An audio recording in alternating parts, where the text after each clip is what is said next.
We have all been there, not getting enough sleep, waking up completely drained and completely exhausted. We all know that getting enough sleep is important in our daily lives for our current life and for the future. But do we really know and understand how important sleep really is? The right amount of sleep consistently can improve your overall attitude, health, and decision making. As college students, we've all pulled all-nighters, study, work real hard during the day, reward yourself by partying, staying up all night, etc. And most of us push the limits when it comes to sleep. So I've done a lot of research to obtain enough knowledge about sleep remedies and to persuade my audience as to why it is so important to get the right amount of sleep every night. First, I will discuss the amount of sleep college students get every night and how much they should be getting every night.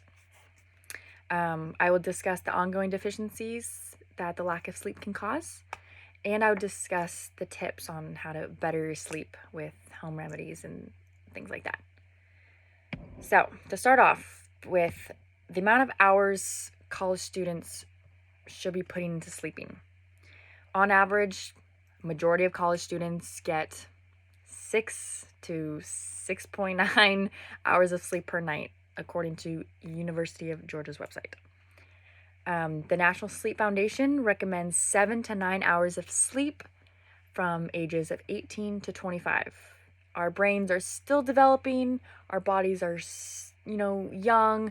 We need that good mindset and good physicality to get on with wanting to be successful and having that right mindset, especially at such a young age, to set yourself up for the future.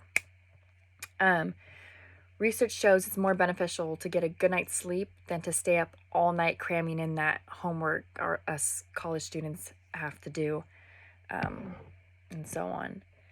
So it is proven on average that college men get more hours of sleep a night than women do.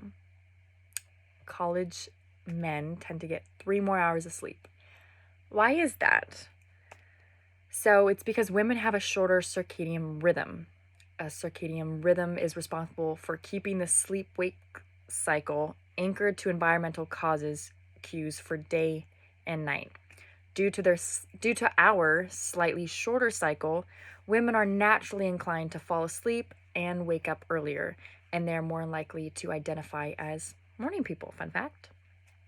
Okay, now that I discussed the sleep average students get, let's hop into why it is so important to get the right amount of sleep every single night. If not, it drains your mental abilities. That's obviously very self-explanatory, what the lack of sleep can cause. It puts your physical health even at real risk. Science has linked poor slumber with a number of health problems, including mood changes, sex drive, poor balance, high blood pressure. Obviously, high blood pressure and like diseases and stuff doesn't really relate so much in our era of time between ages 18 to 25, but obviously the older we get, the more our body is shutting down and getting older. So if we get the good amount of sleep now and stay consistent with it, the better our future will be. It is also shown to increase risks of more fatal diseases like certain types of cancers and even diabetes. So, sleep deprivation obviously takes a very hard toll on your body if you're not careful. Behind the scenes, chronic sleep deprivation can interfere with your body's internal systems as well and can cause more than just the initial signs that I had mentioned before. Heart disease, heart attack, heart failure, irregular heartbeat, heart murmurs, high blood pressure, and strokes, etc. Obviously, like I said, that's more for like the older you get, but if you are careful now, it can help actually prevent those types of symptoms later on in your life. So just something to think about. Wouldn't we all like to know how to better our sleep schedule so these grueling effects don't take upon us right now or later on in life? I'd like to know too.